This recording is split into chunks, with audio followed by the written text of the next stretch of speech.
is 6 o'clock, so we're going to go ahead and get started. I am a big advocate of getting people out on time. So my name is Alicia Lane.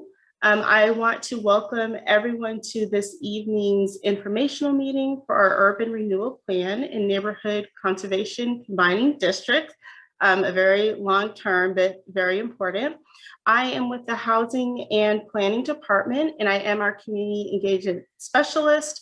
And again, this meeting will be recorded. I believe we quickly stated that, but just that our attendees know, it will be recorded and placed on our Speak Up Austin page. So we can go to the next slide to show the agenda.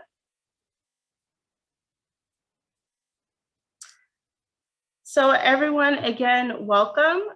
This evening, our meeting starts at 6 and we'll be going until about 7:30 p.m. We're going to go over some quick logistics and housekeeping to help the meeting run smoothly, as well as speaker introductions. We will have a presentation this evening about the planning area, some questions and answers at the end, and then a little bit of information on next steps.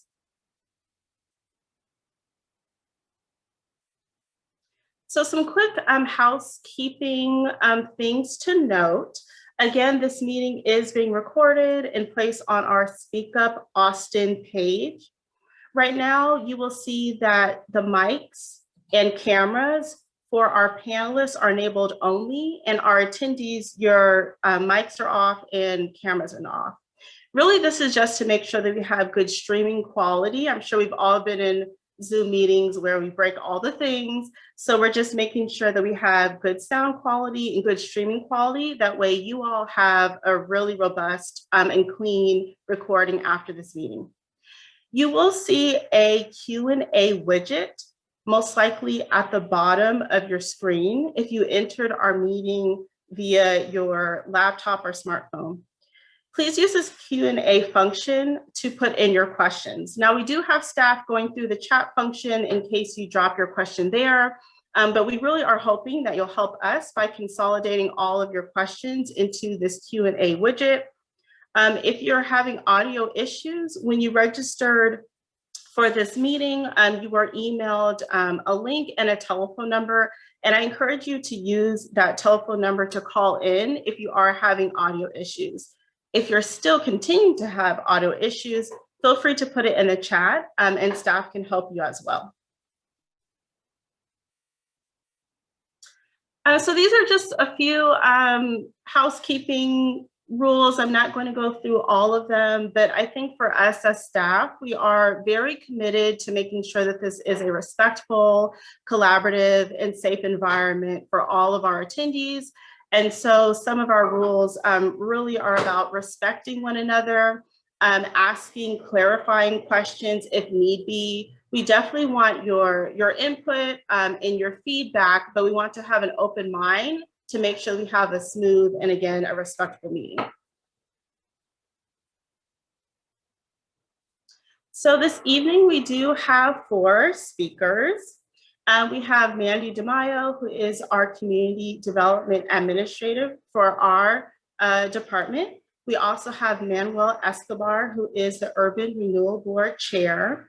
We have Laura Keating, who is a Senior Planning in Housing and Planning, and also Mark Walters, who is a Principal Planner in Housing and Planning. So first, for our speaker introductions, I'm going to invite Mandy to give a welcome. Thank you so much, Alicia. And as Alicia mentioned, my name is Mandy DeMaio. I'm the Community Development Administrator for the Housing and Planning Department, and we're thrilled that you all are here to spend a little bit of your evening with us to talk about the Urban Renewal Plan and the neighborhood NCCD's Neighborhood Conservation Combining Districts, this informational meeting. So thank you for taking the time to be here. We do really appreciate it. The goal of tonight's meeting is to learn about some recommendations that were proposed by the Urban Renewal, or are being proposed by the Urban Renewal Board. And these are proposed changes to the Urban Renewal Plan and the East 11th Street and East 12th Street NCCDs, or neighborhood conservation districts. My gosh. Okay, and so you may know that tonight's meeting comes on the heels of the Urban Renewal Board's recommended changes, which occurred on February 8th.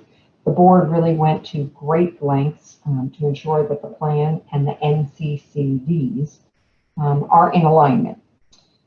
As Alicia mentioned during Q&A at the bottom of your screen, in addition to the chat function, which you may be more familiar with, there is a Q&A function. And we ask that you put your clarifying questions and any questions for staff into the Q&A widget at the bottom of your screen. We want you to feel prepared for the upcoming Planning Commission meeting, as well as the City Council meeting, where these recommendations will be considered for final approval. So again, thank you all so much for being here. We really appreciate your time and your insights and your feedback. And I will turn it back over to Alicia Layman with our department. Thank you, Mandy.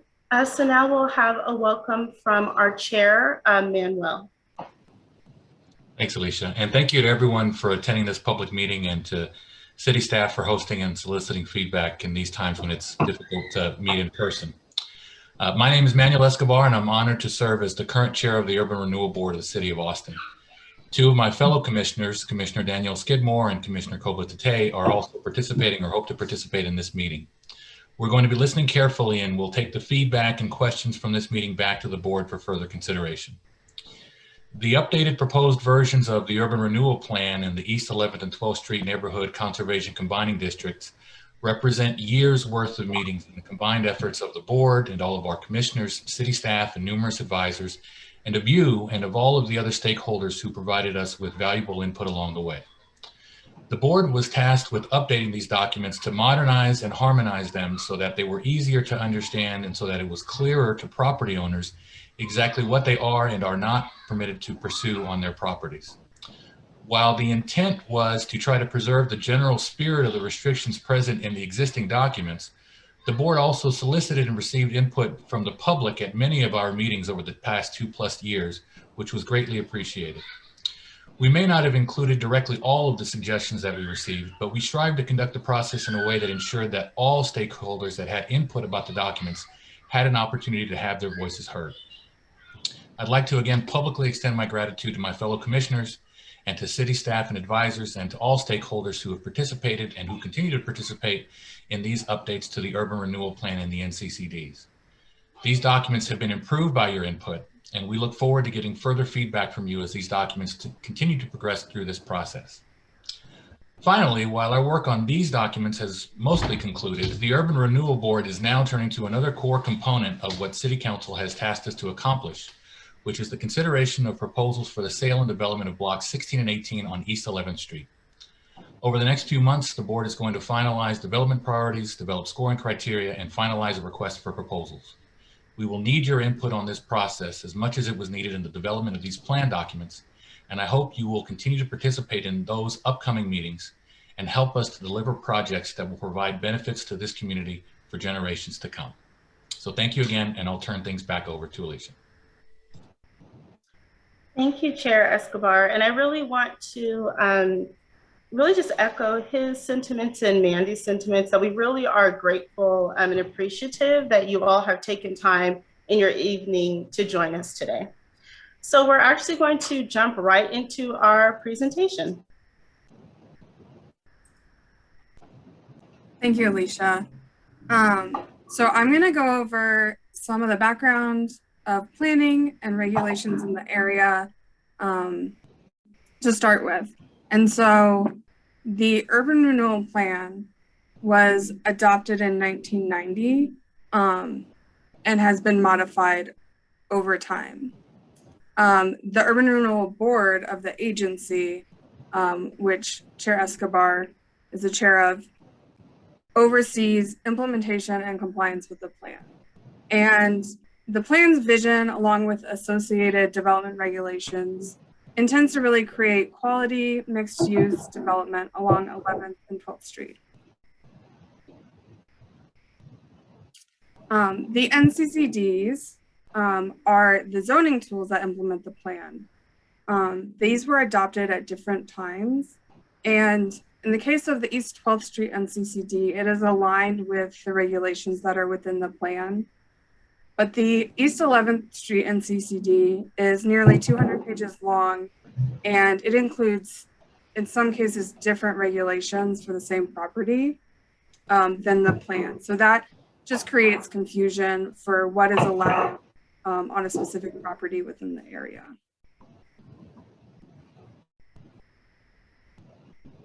So here you can see the boundaries of both the plan and the NCCDs. They're mostly aligned, but on 11th Street, the NCCD does extend beyond the planning area along I-35 and along Rosewood Avenue.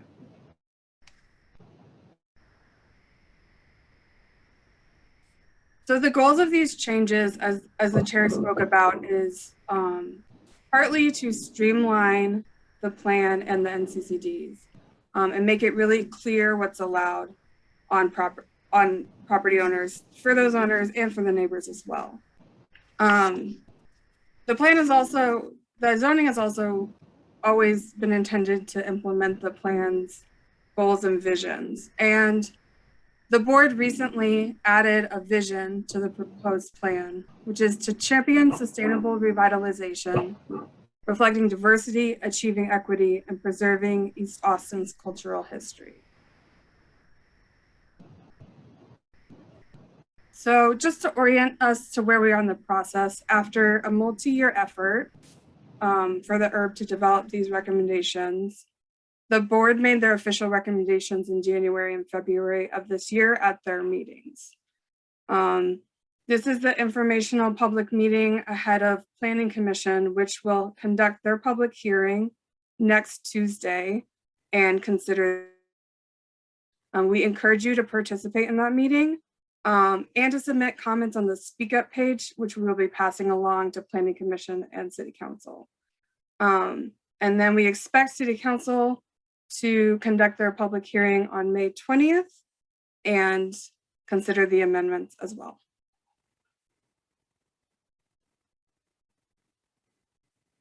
So before we jump into the zoning changes, I'm just going to give you a brief overview of the changes to the actual plan.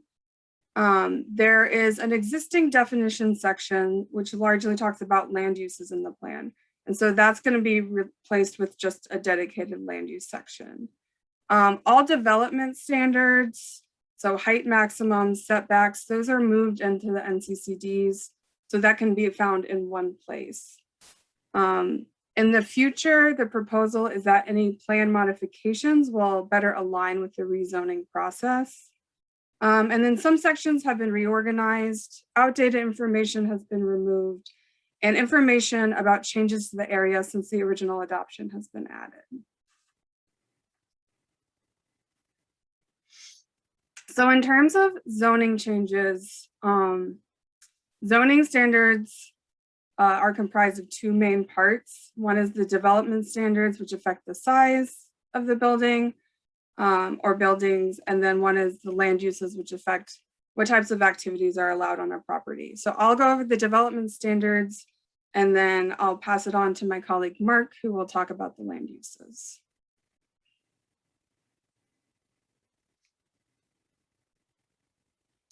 So as I was saying, development standards affect the maximum height. They're also described through setbacks, which would regulate how close a building can be to a property line. We have in our zoning code impervious cover limits, which limit how much of the site can be covered by buildings or pavement, such as parking lots. And then we also use floor area ratio. Floor area ratio describes how big a building can be in relationship to the site size.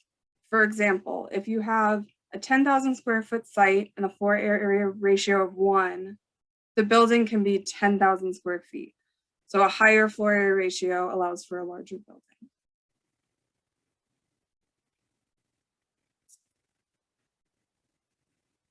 I'm going to describe the major changes to these development development regulations throughout the next few slides. We do encourage you, if you have a very property specific question, to follow up with us specifically, maybe after the meeting. But if you do have a property specific question, feel free to put it in the chat. If we don't get to it today, we will follow up with you after the meeting. So looking at 11th Street, no, apologies, looking at 12th Street, the current development standards are based on sub-districts within the NCCD, or sometimes they refer to the base zoning of the property. The property are also subject to the project areas located within the plan, and so some properties have additional regulations.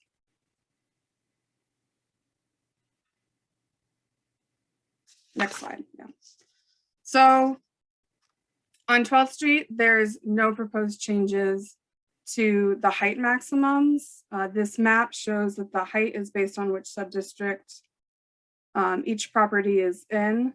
And so there's higher heights allowed on the north side of 12th Street and about 35 feet on the south side of 12th Street, which allows for about 3 stories.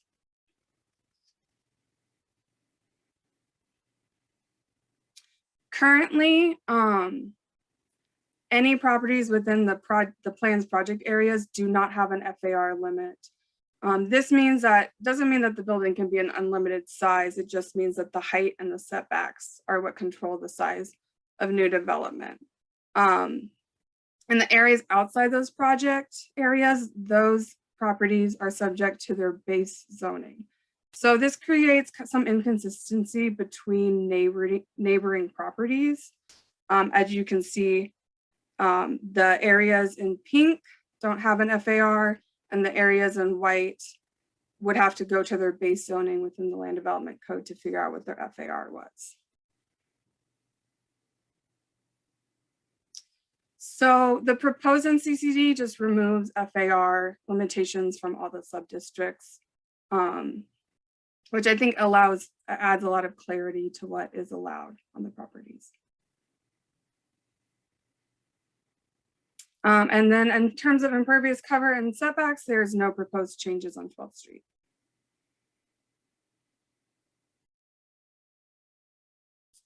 Transitioning over to 11th Street, Subdistrict 3, which is along 35 and outside the plan boundaries, remains primarily the same. The NCCD, the proposed NCCD does recommend removing the FAR limits, but we don't anticipate this causing much change to the area, which was mostly recently developed. So for the rest of the presentation, I'm gonna focus on the other 3 subdistricts. Like 12th Street, the plan also has project areas within its boundaries. And so most regulations in the NCCD are done by subdistrict, but anything in pink has additional standards within the plan.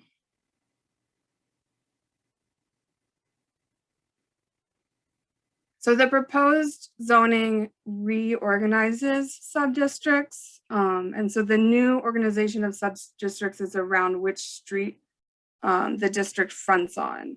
So fronting on 11th Street will be subdistrict 1, fronting on Juniper is subdistrict 2, and subdistrict 3 is along Rosewood Avenue. Subdistrict 4 is along Rosewood Avenue. And so the board is proposing that subdistrict 4 will be subject to its base zoning standards. As you can see on this slide, within that subdistrict, there is a mix of commercial, office, single, and multifamily zoning.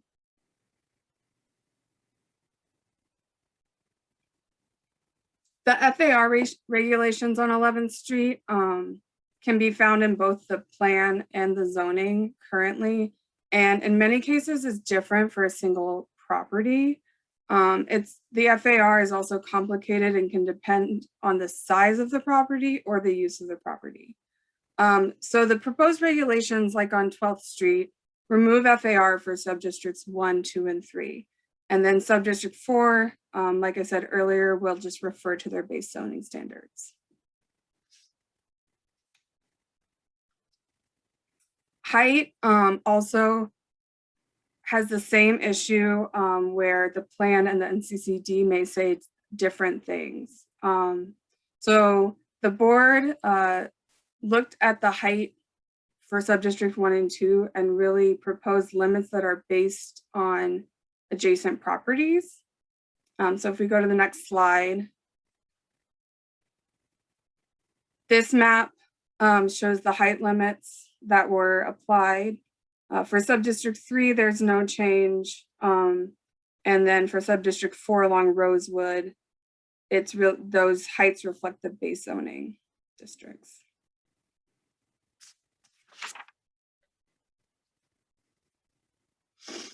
Impervious cover standards largely remain the same. In subdistrict 1, there was a different standard for new versus existing development. So there's a proposal to just have one standard for that district.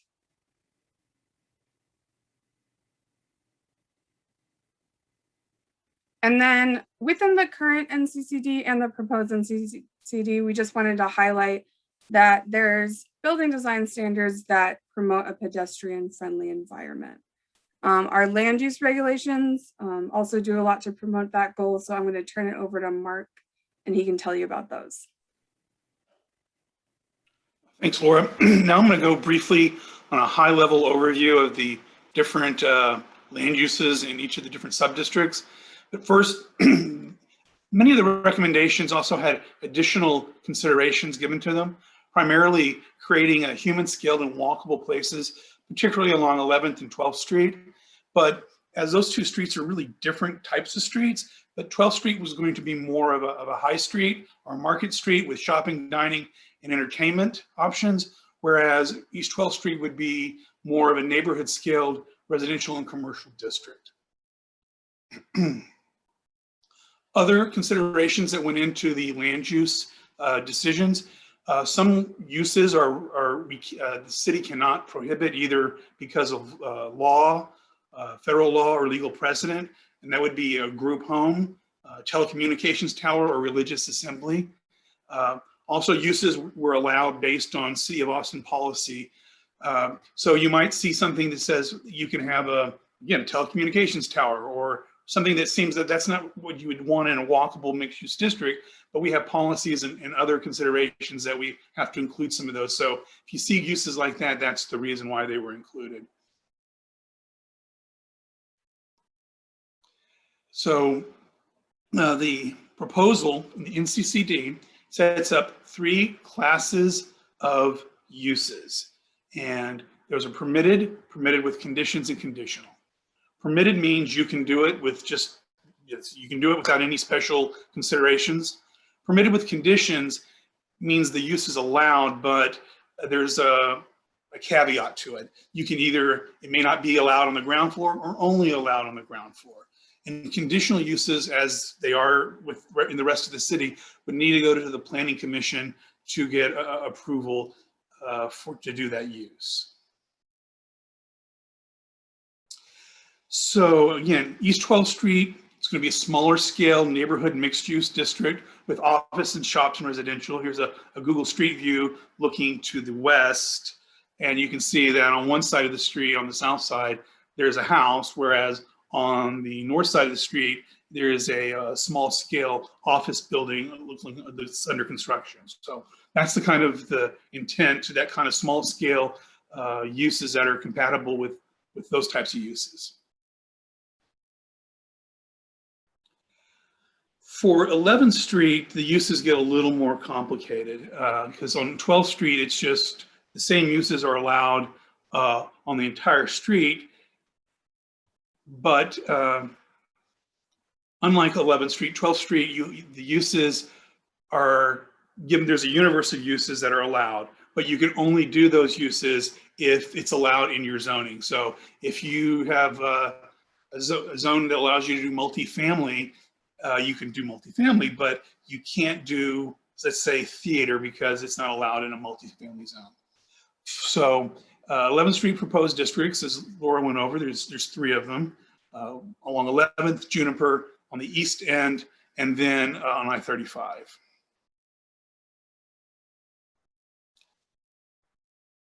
For Subdistrict 1, that's 11th Street, it's an active, one of the things that the uses are trying to promote are active commercial uses on the ground floor and less active uses on upper floors. So you can see here, whatever you might think of the architecture aside, the ground floor has glass windows that people can window shop, walk by, look into the shops and see what's there. And on upper stories, there may be offices or residential uses. On East 11th Street, it's envisioned to be mostly a residential district with the uses are more residential, townhomes, apartments, and it acts as a transition between the larger buildings on 11th Street and transition down to the buildings to the north to that. Also, the uses allowed there are small scale commercial uses like medical offices and daycares. As Laura went over earlier, Subdistrict 3, the uses are going to remain unchanged from the previous ordinances. There's been Subdistrict 3 generally consisted of 4 different ordinances that were knitted together, and they're kind of treated a little separately because of basically those sites are primarily all built out. Subdistrict 4 is a mix of single family and small businesses, includes a segment of Rosewood Avenue, a little bit of Navasota and St. Bernard Streets. Also, for both 11th and 12th Street, there are some uses that are allowed because there's an existing use or an existing business there. And the board felt they didn't want to try to push any of these longtime businesses out. So they made these carve out exceptions. For example, on East 12th Street, there's 2 longtime funeral homes there. So funeral home services, there's a club and lodge at that address, and then a cocktail lounge in the 1800 block of East 12th. Again, looking over at 11th Street, the Clover Lodge, I think it's the Masons, and then a cocktail lounge at those addresses, as well as a lone single family house at that address. So there have been carved out exceptions where on East 11th Street, it's the only one where you could have a single family house. And much more detailed information can be found at the Speak Up Austin page that you see at this URL, and also as well as you can leave comments there that you may not think of right now, but later this evening, you're thinking, well, I should have asked that question. Here's an opportunity to go back and circle back to speakupaustin.org/URB-NCCD and leave your comments there.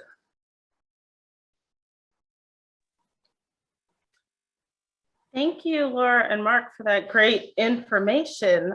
So we're going to jump into our question and answer portion of today's meeting. I've seen some great questions come in. So as a reminder, staff is going through the chat to look for your questions. We also ask that you drop them into the Q&A function. That helps us be able to see through the chat clearly and find your question, but also we can retain your question to make sure that they're kept for staff afterwards. In addition, like I mentioned, if for some reason you are having audio issues and you need to call in, when you signed up for the meeting, you should have received a telephone number. I only say that because even though you all are on mute, if there are some questions that we need some more information, we may take you off of mute, that way you can clarify your question. Additionally, if you called into the meeting and you have a question, you can actually raise your hand by pressing *9. So again, if you called into the meeting and you have a question and so you're unable to drop it into the Q&A widget, you can click *9. Okay, so our colleague Esteban is going to go through your questions and read them aloud for our speakers. I will note that if a question was submitted that is very specific to a particular property or property owner, staff may elect to follow up with you offline. And that's just to make sure that you get all the information that you need outside of this meeting setting. A good one-on-one session might be what you need for your particular issue. Okay, so I will pass it over to Esteban. Thanks, Alicia. The first question that we have says, is from Rebecca Leonard, and it says, were there any uses removed from the permitted list on East 12th Street? So I guess, yeah, I think some of the uses were changed to reflect the deliberations of the board. Off the top of my head, I don't know what those are exactly, but some were taken out, though I don't recall too many taken out. Again, some of the uses I think the board felt were not compatible to that smaller neighborhood scale mixed use walkable district along 12th Street. And I can, Rebecca can give me a phone call or an email and we can dig down a little deeper into that offline. Just off the top of my head, I just don't know which specifically ones were removed. Okay, thank you, Mark. The next question is from Jess Moss. On the foot chart, how many stories is 50 feet? And I believe that's around 3 stories, correct? 3 to 4 stories, depending on how tall your floor to ceilings are in each one. So in an office building, modern office building, you might have 15 feet floor to ceiling plates, with the drop ceiling for lights and duct work and all that. But in a multifamily, you might be able to get 4 stories out of that. Thanks, Mark. Next question is from Elizabeth Alford. For East 12th Street, when the FAR restrictions are removed, will the FAR still be set by the base zoning? No. So yeah. So the proposal is that there will be no FAR restrictions on 12th Street, which is how most of the street operates today. Thanks, Laura. I also wanted to mention there is one of the downloads on the Speak Up page shows the difference of uses that are allowed today versus in the future. There's a table. Thanks, Laura, for the reminder. And yes, that Speak Up page is still live, and I believe it will still continue to be live as well. The next question is from Darcy Newfer. I hope I'm saying that right. With the growth of Austin, these small-scale solutions seem completely out of date. Why are we not making changes for more density? Why aren't we building more housing near the core and fulfilling compact and connected Imagine Austin goals? Well, both 11th and 12th Street in the NCCD as well as the Urban Renewal Plan boundaries are within Imagine Austin activity corridors. And I would posit that the recommendations for East 11th are very much in alignment with Imagine Austin, with 60-foot buildings out on the north side of the street from around Navasota to Branch. Again, with the different scale, it's trying to be a little more, try to do a finer scale rather than just allow really large buildings that aren't really in context to their surroundings. I don't know if that answered the question, but the board took great time and consideration to kind of craft these recommendations based on the context as well as community input. Thanks, Mark. I hope that answered the question. Next question is from an anonymous attendee. So one of our attendees. Doesn't base zoning govern use on both 11th and 12th now, i.e. a use must be allowed by base zoning and also by the URP NCCD use charts on both streets? Actually, for the areas of the NCCDs covered by the Urban Renewal Plan, the Urban Renewal Plan supersedes the zoning, the NCCD, where there's a conflict. And that's due to Texas state law, which allows urban renewal plans to basically establish their own development standards. But if there is if the urban renewal plan is silent on something, then the municipal zoning regulations would govern that aspect of development. So even under the current NCCD, the base zoning is really doesn't govern what can be built. It's more about what district you're in and what district regulations are. So in District 1, you have one set of regulations. In District 2, you have another, and so forth. Thank you, Mark. And I think that's a good transition into our next question from Tom, which is why is Rosewood allowed to build to 60 when homes on 11th Street adjoined to those lots? I can take this question. So some of the proposal is based on what is currently allowed today. So it is true that on the south side of Rosewood Avenue, you can build to 60 feet. But on the north side, based on the base zoning, those heights are going to be less. And then the areas on 11th Street reflect more or less the heights that are allowed by the plan today.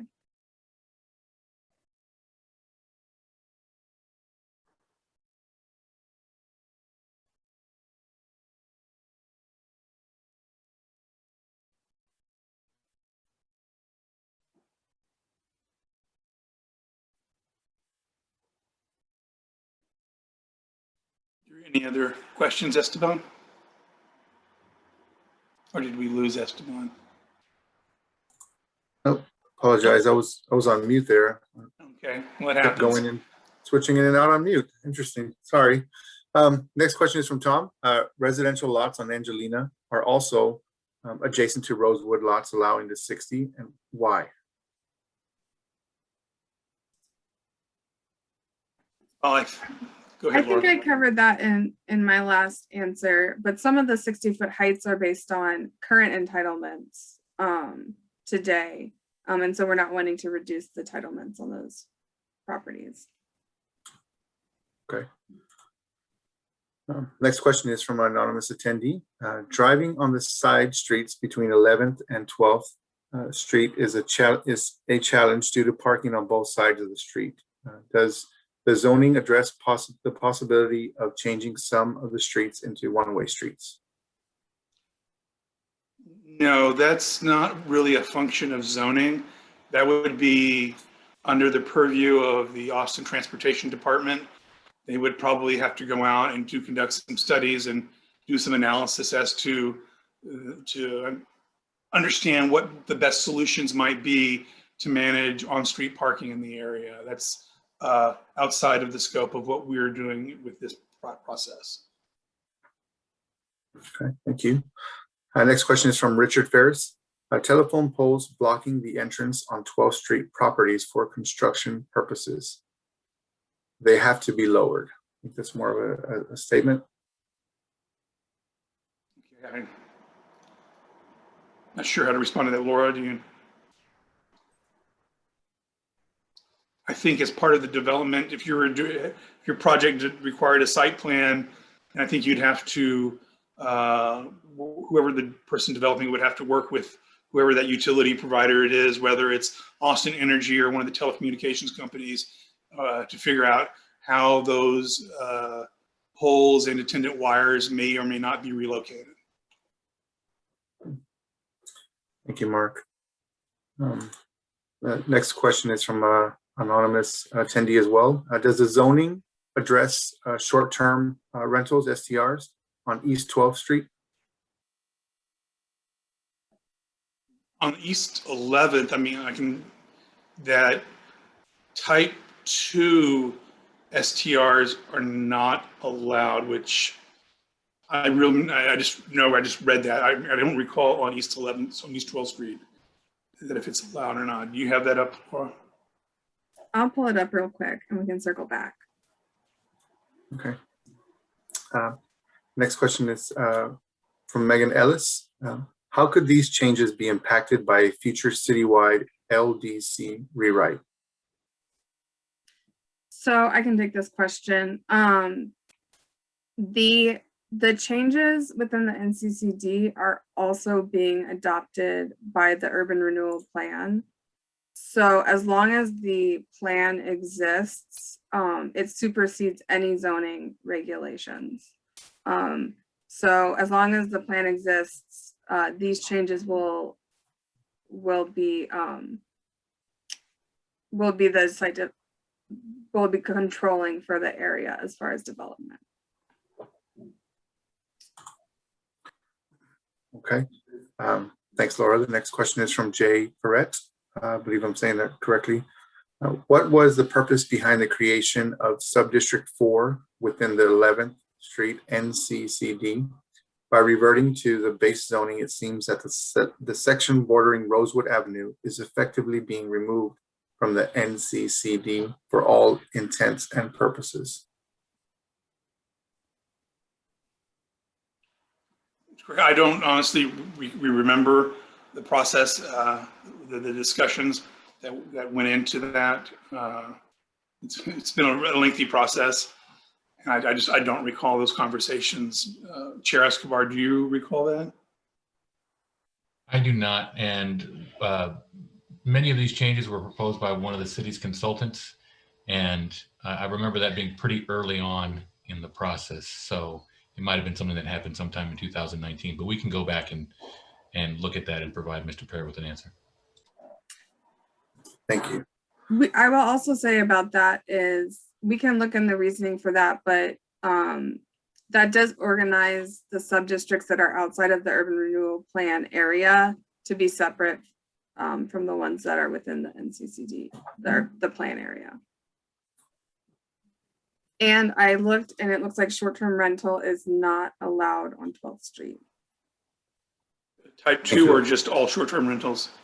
It's not mentioned in the table, which means 11th Street is specifically called out as type 2. Mm-hmm. Thank you for both of those. Next question we have is from an anonymous attendee. If we want East 12 to be walkable, why aren't more uses being permitted so that people have a diversity of destinations close to where they live?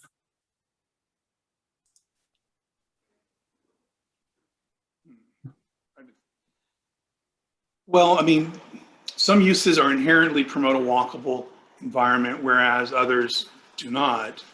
A drive-through may not be promoting of a walkable use, or a automobile sales, or a car wash, or certain uses like that aren't necessarily conducive to creating a compatible environment for pedestrians and cyclists. So the list of allowable uses was tailored with keeping that goal in mind and creating a more walkable, pedestrian-oriented district. Thank you, Mark. Next question is from an anonymous attendee. If there are carved outs to preserve existing businesses that are part of existing culture, should there not be carve outs for changes in zoning to help preserve historic structures, to help preserve the character and history of the neighborhood? I'm not sure what specifically is reference to. I think the Victory Grill is, I assume that would be one. I know that on East 11th Street, there were carve outs specifically for certain offices to be allowed in historic structures as a way of preserving them. I mean, specifically, there's two I can think of. I mean, one used to be a bar, I do believe. And then there's the one that's in front of where our office building is. That's an architect's office. But the area being considered under this is relatively small area. I mean, it's 20 acres in both of the districts. They're about a little over 20 acres. So I think there was an attempt to preserve some of those uses, as well as if development were to come along that could possibly threaten those, there are other avenues to preserve historic structures. Thank you, Mark. Next question is from Jay. In sub-district 1 and 2, heights tailored to be compatible with the adjacent properties outside of the NCCD. Why not do this with the sub-district 4? 60 is significantly higher than the residential lots on the border of the adjacent properties on Angelina Street. Something we can definitely look into and think about, consider. We haven't, and we're now tonight, we're here just to collect information and to get more input from the community, and that's what we're trying to do, and we'll take that under consideration moving forward. And these will also, like Alicia said early on, these questions tonight, and I guess our answers will be included in the Planning Commission and City Council backup. Thank you, Jay. Next question is from Tom. Does base zoning standards apply to the properties on Rosewood that allow the 60 height restriction? Yes, so that 60 feet on Rosewood is based on the base zoning standards. Next question is from anonymous attendee. Can you share again, please, in layman's terms, what the goal of this meeting is and what is being proposed? So the goal of this meeting is to make sure that people have more information about what the proposed changes ahead of the Planning Commission meeting. And the goal of the changes, I think the chair said it well, is to modernize and harmonize the urban renewal plan with the zoning regulations. Okay, looks like we've got a couple of questions that are in the chat that I'll read out as well. And so the most recent one looks like from Darcy. How are neighborhood affordability concerns addressed in these changes? I'm not quite sure, but I'm going to put this out just kind of as a starting point for any conversation about zoning and affordability. In Texas, it's illegal to mandate affordable housing with the zoning. You can't have inclusionary zoning is what it's called. And the Texas legislature saw fit to that several years ago that you can't do that. I don't know how else to say that, but you can't mandate affordable housing through zoning. And I believe it's one last question, which was actually the first question, but I think you might have answered it. That's from Darcy as well. Why are the heights not all the same? And why is height higher on the north side? I think we talked about that already. Touch that again, that on the north side of 11th Street is now 60 feet. And then it steps down to 40 feet for those townhomes, at least, or any other future development along Juniper, then down to 35 to 32 feet on the north side of Juniper Street. So it's a step down to kind of create a transition between the Market Street on 11th Street and the adjacent residential uses to the north. Whereas on the south side, the zoning heights were picked to match up with what was immediately due south of those specific locations. Thanks, Mark. We've got 3 more questions in the Q&A. First one is from the anonymous attendee. 12th and Chincon has maintained some long-running and unique bars for the neighborhood. Any growth here has been severely restricted. Is there any reason for that?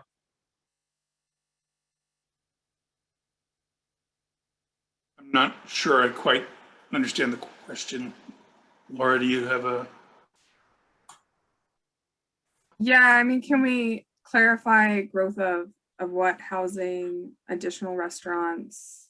I think there was a concern from the community that was transmitted to the board that there was a concern that they didn't want a proliferation of bars in the district, either one, East 11th or 12th, but acknowledging that like on East 12th Street, there was the 1800 block had a long time, or several long time establishments there, so they wanted to preserve those.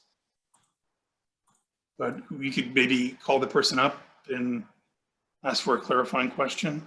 Yeah, it looks like they added the growth I believe they're referring to as no cocktail bars or bars in general. I think I expressed the rationale by that is they just were concerned of having a lot of bars and restaurants, a lot of bars popping up in their neighborhood. Okay. We've got one question left, and it's from Jay. Were billboards considered in the land use standards?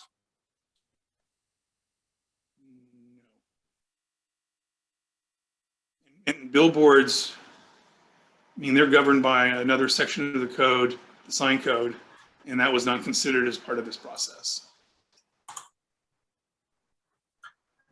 Thanks, Mark. It looks like those are all the questions that were in the Q&A and in the chat.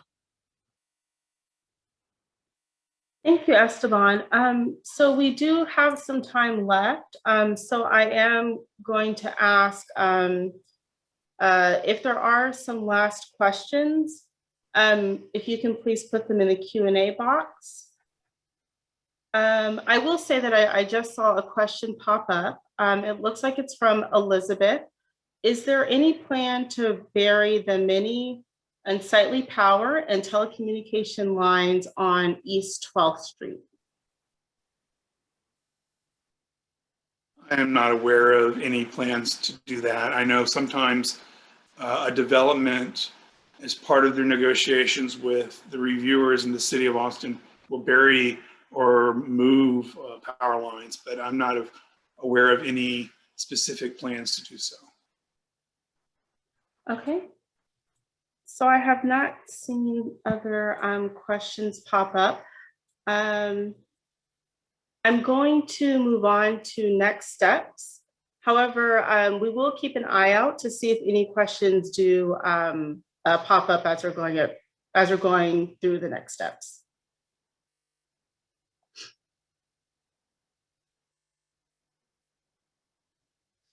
Okay, so we can go ahead and hop to the next steps. Thank you. Okay, so I see the words are a little smushed. I apologize. Looks like it moved a little. But as we mentioned, we do have a Speak Up Austin page. It is open now until April 26th. So really, like I mentioned, this meeting, the purpose is to inform you all, give you a chance to ask clarifying questions. That way you can be empowered and prepared for the upcoming meetings where action may be taken. On the Speak Up Austin page, you can learn more about these recommendations. You can pull down documents that summarize these proposed changes and learn a lot more about next steps. You also can fill out a survey where you can ask questions and provide feedback as well. The great thing about the Speak Up Austin page, like our speakers mentioned, is that all of your comments and questions will be downloaded and included in the report. So that's a really great opportunity to make sure that we have your questions and comments in writing. Additionally, questions from today, like we mentioned, will be recorded as well. There will be a Planning Commission meeting on April 27th, so coming up soon, where the Planning Commission may take action on these recommendations. During that time, as members of the public community, you can also give your comments and concerns or feedback to the Planning Commission directly. Additionally, there will be a City Council meeting on May 20th, where again, action approving these recommendations will be considered. That's another great opportunity to give your comments and your feedback directly to City Council. And then after that, the board has begun discussing property disposition for the Urban Renewal Agency owned property at 290 and 1100 East 11th Street.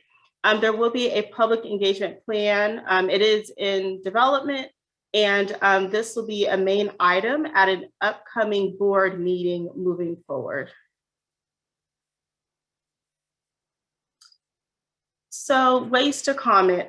So like I mentioned, The Speak Up Austin page, it is open. The URL is on the screen. Again, I really can't stress enough. Staff wanted to have this meeting to speak with you all and to inform you all. But again, the Speak Up Austin page is a really great resource for giving us your feedback and questions as well. If you have more specific questions, if there was a particular property, if you have more in detailed questions and you would like to speak to staff one-on-one, you can also email us at hpd@austintexas.gov. And from there, we'll make sure that we get answers for questions that you might have. So we are at 6:55. Again, I just want to pause and just hold space. If there are some questions that may have popped up, we have the Speak Up Austin page, we have the email, but again, if anyone does have any questions, let's wait a few moments to see if we get some in the Q&A box. While we're waiting, I just wanted to say to our speakers, did you have any last words for our audience as we wait to see if we get additional questions? Alicia, I do. Also, my contact information was included in the mailing that they received, because you received two notices. You received the invitation to this meeting, as well as notice of filing and Planning Commission hearing notice. So on the notice of filing and Planning Commission hearing notice, my contact information there if they want to contact me directly for more detailed, specific questions. I'd be glad to speak with you. And Alicia, this is Mandy DeMeo. I don't have any specific comments other than to thank everybody who showed up and provided some really thoughtful comments and questions in the chat and the Q&A.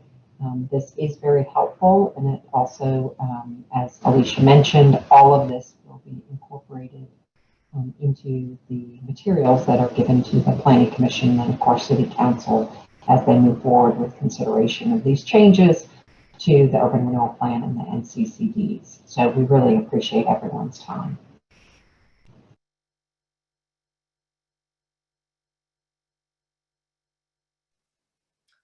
And for our chair, did you have any last words?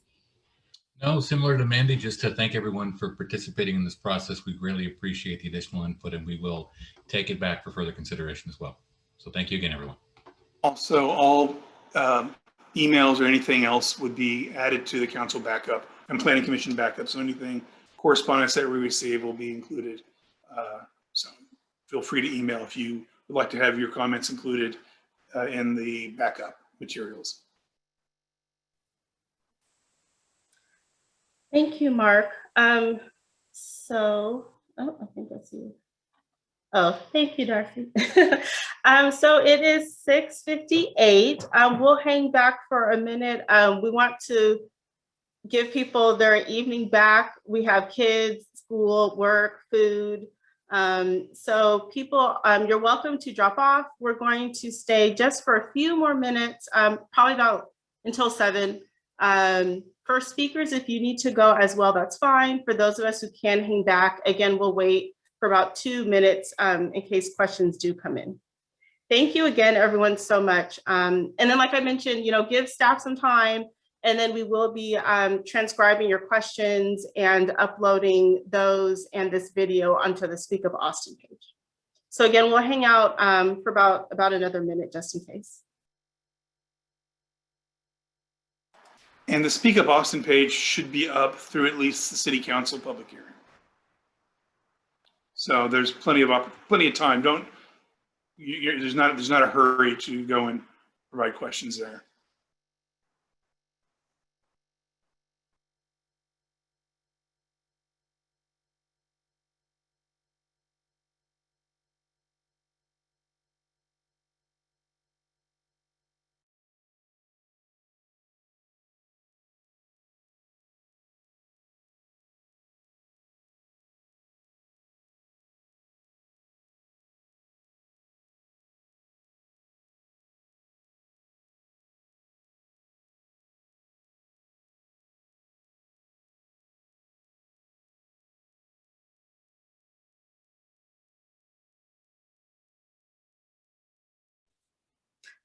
Okay, so it's 7 o'clock.